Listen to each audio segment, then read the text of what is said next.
haji wayti amane asule tafatete majere kana wajib video yati kisi turba warab wajib ana jarti manguditti harar jitti qara qarqar sagodi jedhe namni WhatsApp goyi ziyad namni jedhamu ziyad baliti goyenu WhatsApp isa blogate awwala rabbi si jalata jedhe TikTok kiyani orgo ol sensisa eduna jalata WhatsApp la kosa kennefi gara Kenya kana jira manguditti wayitu jira sheekh isin nama qarqarsitani manguddo wetu qarqarsitani rakata edu qarqarsitani wa makina si kafala harar gidaki manguditti sen qarqarsinan jedhe ani data wagana radumate data an qabu akam gorennan ana siguta nanje data wagga me kana jennan kuma jahaji din amma ko kudan sene ayye nanje dage tele ke sa WhatsAppin sagale kayet amma ijira shin dubbata video warra tele kuma jahabu chishis nin de maje sagale na kai jede amza haji fude malje intalo manguditti ammotin qarqaru kuma jana kinni tambale jede wa wani dar walitti fidani جدي حاسي والعياذ بالله أنا أكاونتي رتنقل ولي ويتيكا والعياذ بالله واسابي نساب بلوك بتي بلوكي كيسا باسي وسنت ممكن هم حمزة ونيجي لما كان يسافر بالي ما تيني أجرا جدي ولدتك أبي مرامل جريتون أول ما أبدي أفران وجه مرتبطون الليل تتبع مالي waytanu jirru waytonni hayyonni jiran awwalamu qabani gaafa nu deemne ummanni kuruin keessa baatu israfa ta'ani hin awwalamani gaafa nu jirru kabajamaa waytanu daban kana biyyee mootin biyya keessa kakkaamanii awwalamu qabani maaliif jennan qalbii jaraatu du'e rabbi quraana keessatti kake qalbiin keessaa duutee jedhee rabbi quraana dubbata du'oodha isaan du'oodha namni ilmi rabbi irraa fagoo namni daangaa rabbi irraa fagoo du'aa jedhee rabbi waame ammallee eega rabbi du'aa jedhee waame anjiraa jedhee waamu haa awwaalamtuu biyyee keessatti haa awwaalamtuu kamzaa kaan ammoo keeppima irra kaayaayyu jechuun nama ammoo bid'aa nama shirkii nama fiskii jibbuu isallee jibbuu fiskii isaallee jibbuu bid'aa isaallee jibbuu shirkii isaallee jibbuu saniif jibbine malee namummaa isaatiif hin jibbine kanaaf yoo jarri deebite matammaan afwiwanni jedhu hin jiru araaramne iyyuu garri hadiisatti deebite aqliin fassaruu dhiifte nama aalimaa sheekaatii dhiifte yoo teettee baratte waan sirrii karaa sirrii irra yoo deemte wanni wallolleen hin jiru karaa rabbii keessa wallollee siin jennu aganu. Okay, jechuun ta hadiisa ta kaan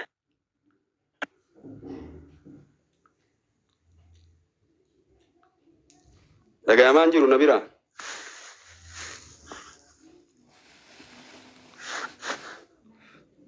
Nabira dhagayamaan jiru nabira. Sorry, ya bilbila. Tole, so tanamummaa okay akka isin amma jettanitti wanni walitti nu araarsu hin jiru wanni walitti nu fidu hin jiru jettee as keessatti wanni beekuu qabdan obboleeyyan kaafii fi deebiidha godhu jirra wanni kun immoo waan miidiyaa gubbaa jiru already maaltu walitti isin fidee yeroo jaan isheen immoo deebisaa isaadha karaa fedeen deebisuu ni danda'a karaa anakkanaa isaan akkana walitti dhufnee akkana walirra buunee obboleeyyan keenya kaafan illee kaafii goonee fi akkana dhufamatti kana keessa Hamza Haji keessa jiru naa baasi nama quraana mormuumi hadiisa mormuumi keessa naa baasi kana bicha Hamza Haji nama Hamza Haji namummaa walitti buutanii ta'in Hamza diinii osoo hin ta'in osoo nu batiin nama karaan taane irratti wanni godhee sagalee akka namaan haadha miidhamtuu irraa waa nyaachuu godhee Jakasaa jedhee eebii kiyya balleesse saniif ammoo jara waliin awwaalamu jedhe malee diinii inni balleesseetii miti kana keessaa na baase akka rabbii irra deema waan ta'e. So waliin bu'iinsi obboleeyyan keenya waliin Sheekh Arroobe kana fakkaataa jechuun saniifuu as keessatti rabbiin guyyaa 3 ol waliin hin oodinaa kajee fi sun as keessaa ni baha jechuudha araarree isin gidduutti deebi'ee hin bu'u. Wonderful. Guyyaa 3 ol warruu kenna kana amma caqasa guyyaa 3 ol waliin oodinaa jechuun amrii duniyaa keessatti jecha duniyaa irratti yoo wal dhabdan jecha hawaa keessan fedhii keessan irratti yoo wal dhabdan jecha diinii keessatti nama tokko yoo jibbite sababaa saniif sababaa isaan ooduuti waggaa tokko isaan ooduuti yoo inni ka deebi'u taate waggaa ooduu ni dandeetta waggaa 5 ooduu ni dandeetta diinii keessatti sababaa ati oodde maaliif naan ooda maaliif aadmaana godhan jedhee yoo inni of sirreessee deebi'u taate waggaa 5 ittiin ooduu dandeetta amrii diin keessatti yoo inni ka deebi'uu didu taate sanumaanuu dhiiftee salaam aleikum jetta deebi'uu dide ka ooddeeni waggaa 2 3 rabbiif jecha ooddeeni deebi'uu dide misi assalaam aleikum jetta amrii duniyaa keessatti wal dhabdan duniyaa irratti wal dhabdan hawa irratti wal dhabdan fedhii lubbuu irratti wal dhabdan ulii sadii ol waliin ooduun hin ta'u sun akkas tun tadiiniiti garaagarummaa qaba. Tole rabbi isin jidduu haa fitu an akka nama tokkotti yoon hin danda'e obboleeyyan kiyyas niin dubbisaa atilleen sitti deebi'uu mala yoo rabbiin nu laaffise araara kana ni buusna isinilleen yoo isinitti deebine akka nu qabamtan abdii qabna inshallah rabbi isin jidduu haa fitu shaytaan isin jidduu haa baasu gaafiin itti aantu kara xumuratti achi deemu jirra sheekhaan roobee deeggaraa paartii badhaadhinaati moo miseensa paartii badhaadhinaati jetti gaafiin. Bareeda ani akka nama tokkootti sabboonaadha akkuma mudawwara uffate kana sabboona nama mudawwara uffate namni sabboonaan si absaayaadha qabsoon karaa abbaa kiyyaati islaamummaa kiyya harka mirgaan qabadhee sabboonummaa kiyya oromummaa kiyya bitaan qabadha namni gariin oromummaa bitaan qabatee islaamummaa mirgaan qabata akkasiin oromummaa namarraan mulqamtu walumaan du'a namarraan mulqamtu islaamummaa yoo daangaa cabsitee mulqatta akka namni hadiisa tokko yoo injiru jedhe kafaru islaamummaa irraa hin bayan yoo daangaa rabbii cabsan islaamummaa irraa hin bayan oromummaa irraa hin bayan oromummaan namarraa mulqamtu islaamummaa irraa namarraa mulqamtu islaamummaa harka mirgaatiin qabadha sabboonummaa kan oromummaa kan harka bitaatiin qabadha akkasi bilisiginnaa maalii ka jettu Doktor Abiy wanni jaalachiise dalagaa isaati mootummaa hedduu argina bara tarellee wayyaanee argitan waan inni dalage qabeenya mootiin oromoon hin dhabne ardiin oromiyaa hedduu biqilchiti qabeenya wayitisanis hin qabna qabeenya sanirraa fudhatee biyya bareechifate gadaa mootummaa kanaa ammoo jijjiirame hedduu arge sheeyni namni gariin polotikaa maa dubbataa sheeyni ammoo sheeka ganda keessatti yaadda sheeyni akka addunyaatti yaada sheeka ganda keessatti gaddeebifteeti laa namnummaan siyaasaa beekuu sheeka eessaa yadiisa keessa jira nurraa fudhatanii siyaasaa diinii keessa jira diiraanabii keessa jira dalagaa ammootiin abiyyii ammootiin jala deeme malee an waa'ee badhaadhinaa kana daggafuu miti yooma ta'e iyyuu osoo badhaadhii mayyuu ta'e islaamummarraa nan baasu namni gariin yoo badhaadhina jala gortee garana gorte islaamummarraa si baasa kafaartii garana akka waan islaaman hin ta'initti silaa akkanaa miti ani gocha Doktor Abiyyiitu ammootiin akka isa jaaladhu na godhe. Dengadda jimmaan wayita dhaqu roobaa ture. Uummanni rooba keessa isa eega. Maaliif jaalala isaa qabuuf jecha? Osoo jaalala inni biyyaaf qabuuf jecha. Misooma inni argisiisaa jiruuf jecha. Jijjiirama inni argisiisaa jiruuf jecha. Baalee qofa keessa ammoo deemee daawwataan jiru har'aan. Ardii Oromiyaa jiituu tana mara keessa deemee daawwadhee waan qabatamaa tokko si argisiisaa jira. Nama ammootiin guyyaan halkan jedhuu mitiyan guyyaan guyyama jedhu kinoo argaa kanallee arga waan barana nu arganne jijjiirama barana nu arganne dalagaa isaatu isa jaalachiise Abiyyi dalagaa isaatiif isa jaalanne waan argamu kana rakkinni hin jiru jechaa Oromiyaa keessa hin jira rakkina san suuta sirreeffan niitii takka fuudhanii boriin deettu suutuma deetti ji'a 9 rakkina sanillee suutuma fooyyeeffan waan argaa jiru kana nama hin argu jedhu maal jedha kai jasa rabbi jaamse Doktor Abiy fi Shimallis Abdiisaa warra ammootiin dammaqan gorsaa jiran an sheekaa roobee warra rafe gorsaa jira kaasaa jira maarree ani yoo ammootiin dalagaa isaa kanan jajjabeessin waan inni itti marxifatee gadi bahee wayyaanee wayyuu jedhaa biyya galcheen gaarii diin hedduun irra biyya ari waan isaa kana yoo an bira dhaabadhee misooma isaa kana bira dhaabadhee yoo hin dubbatin eenyu bira dhaabate yoo atillee irraa baqatte yoo anillee irraa baqadhe ammoo guddina biyya kiyyaa eenyutu ibsa guddina Oromiyaa tanaa eenyu ibsa yoo ani ibsin yoo ati hin ibsin kanaaf maarree irree walii haa taanu walaa jabeessinu diina hedduu qabna ofii diina walitti hin taanu keessaa waliin nyaannu tokko taanee ammootiin haa deemnu waan jedhuufi malee nama faarsee bulaati jettuun dantaa kee abboo faarsee bulaan karaa abbaa kiyyaati qabsaa yaada goota baddaa baaleetii ishee gaaroo bee osoo asiin nakeetti ammoo nama dantaa kiyyaan osoo kabirrii barbaadu taate mana kiraa keessa galaa dhagee gurba mana kiraa keessa galaa wallaahi wa billaahi wa tallaahi mana kiraa keessa istiidiyoon kiraa manni kiyya kiraa ammoo kilaasii lamaa irraa ammootiin bahee mana tiyya wayita ol seenan qara nama sadi bichaa ammootiin salaachifti afreessu ala dhaabatee eeggata tarkaanfii sadi bichaa afreessu ala jiraan sigala mana san keessa mana kutaa torba qabutti kireeffadhe dakka masgiida irraa fagaadhe kiraa hagarra ani mana kiraa dhiisee dhufe amma zaakirii fi haati mana kiraa keessa jiran finfinnee an jira malee mana kiraa keessa jiran nama duniyaan nama jijjiiratuun birrii nama jijjiiratuun miti luffee birrii duuka deemtu miti abboo sigala karaa abbaa kiyyaati madaa abbaa kiyyaatu ammootiin na jiraa fi yaa'ati jijjiirama argu kan amma ammootiin irraamaan dubbanneedha malee abiyyiina ergateetii miti shimallisna ergateetii miti dalagaa kiyyatu ammootiin asillee na dhaabeen yoo kana dhaabadhullee taate akkuma doktor abiyyiin ammoo dalagaa isaatiif jaalatan anallee kana jaalattuun dalagaa kiyyaan na jaalat waan ansi argisiisuun na jaalat tokko eda'uu tokko lamaa siin jedhe ati sadii naan jette siniisee sibiraa tare gatiitaa barbaadi siin jedhe gadaan gadaa jijjiiramaati jedhe jijjiiramatti ammootiin hin ka'eyan misoomatti ka'eyan erga doktor abiyyiin cabbate ammootiin hedduun ammoo irra hedduun na jaalate gariin ka jibbaa ammootiin abiyyiin qabu jibbitullee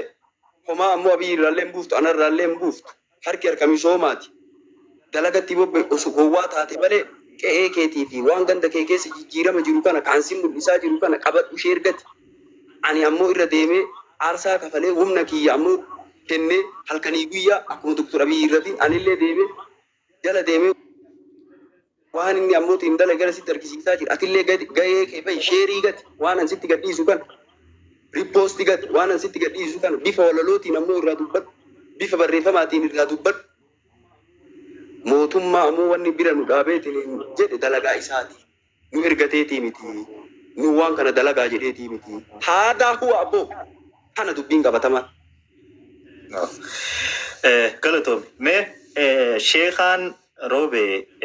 mee maddi gadii sheekaa roobee maali jetti sheekaan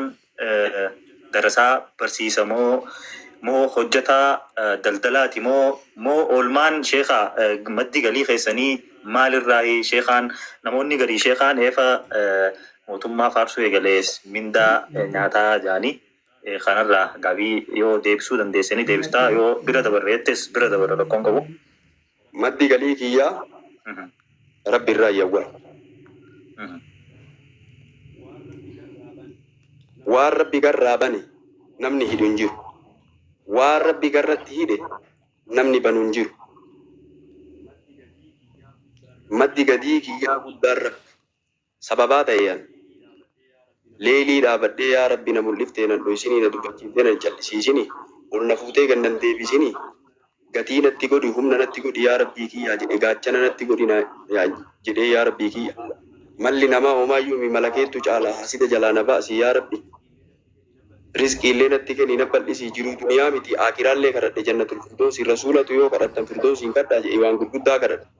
wayituma duraa lafaa qabu ani akka kiyyatti minyootiin kii sheekaa roobee jechuun nama qursii Dubaayitti nyaadhee iraata Ameerikaan nyaadha jedhaa ture yan.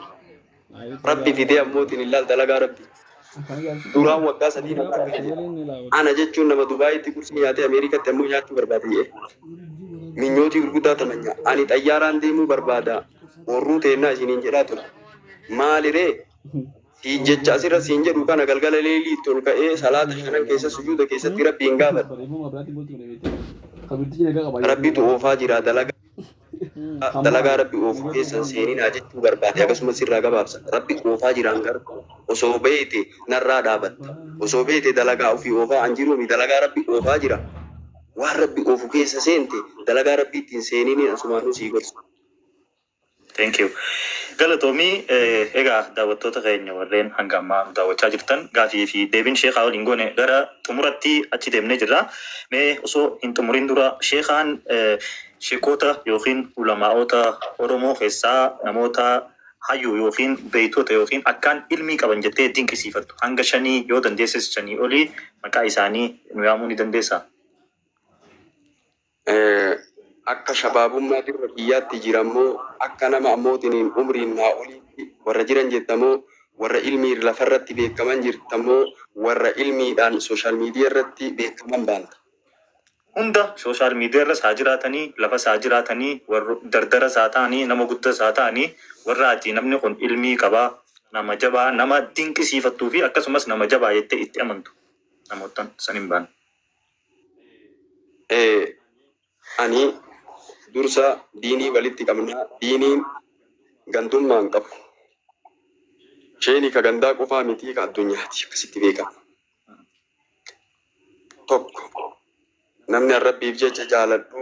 baalee roobee irraa Sheek Gazaalii Xaahaa Alima Bahra Rabbiin akka Afrikaa akka addunyaatti nuu kenna. Lama Sheek Iliyaas Harargee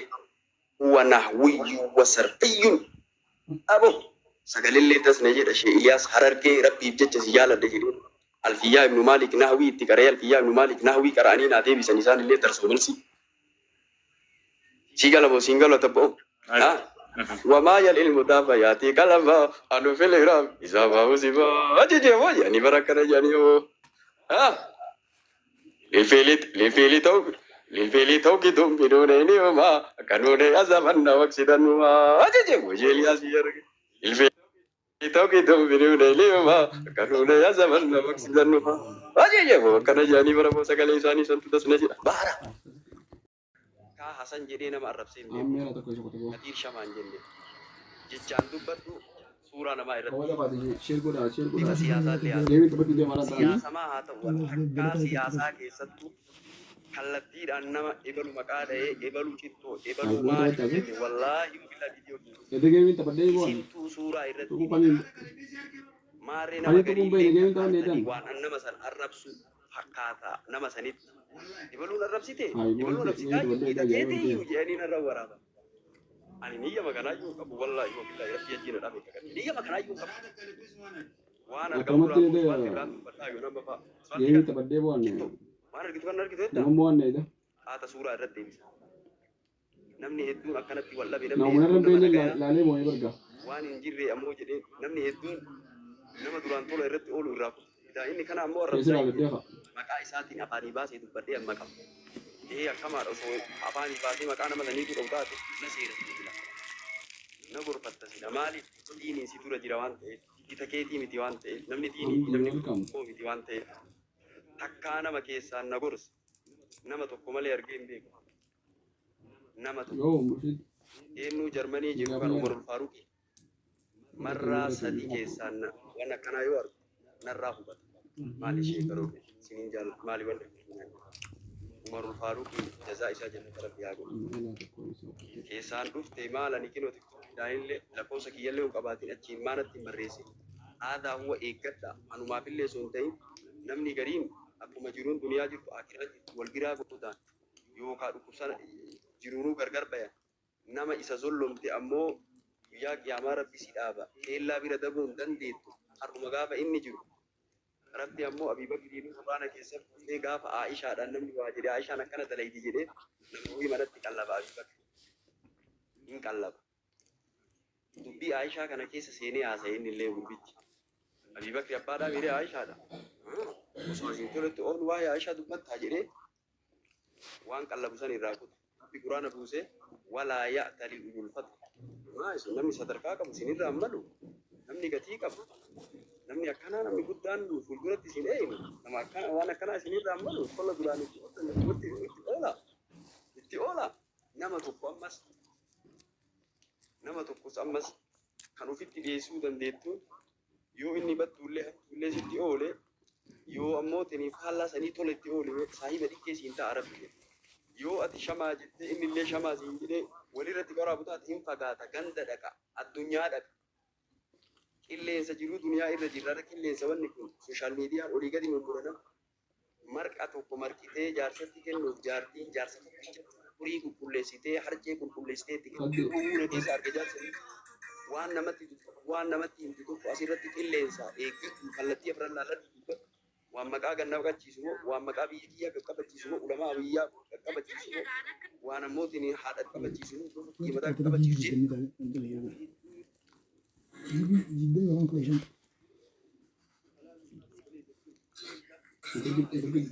وعليكم السلام ورحمة nama الله hedduu yoo kalaatu وبركاته. kanaaf waan ta'eef ani namni gariin namallee namni gariin ibsu akiratti جدا جدا namni جدا. wal keessa jira duuluun duratti viidiyoon cicciramtee si hin sobin viidiyoo cicciramtee argee sheeka kiyya wanni sun si ilaallata maaliif bakka ina baqa manaallee gina biraallee sote viidiyoo cicciramtee kanaan namni wal nama nagayaa maqaa isaa balleessi xureessitan wanni kun fuulduraallee isinitti baratin har'a namni viidiyoo cicciramtee miti teknooloojiin turee jira dubartii waliin nama hidhaa akka nama kaa'e dubartii waliin nama nama fa'a fiisisaa jira nama fa'a ammootiin hin dandasiisaa jira akki kun ammoo dhugama sitti hin fakkaatiin dura addaan baafatu rabbi nuuf tabayyanu wanni rabbi quraana keessatti tabayyanu maaliif nama nagaa qabu ammootiin xureessitanii nama duraan tola irratti ooltan ammootiin hin tola isaa irraa kuttanii dura addaan baafadhaa rabbi wanni jedhu haala kenna beeku dalagaa kenna beeku kanaaf wala haa eeggannu akkam nagaa walitti qabna islaamummaa walitti qabna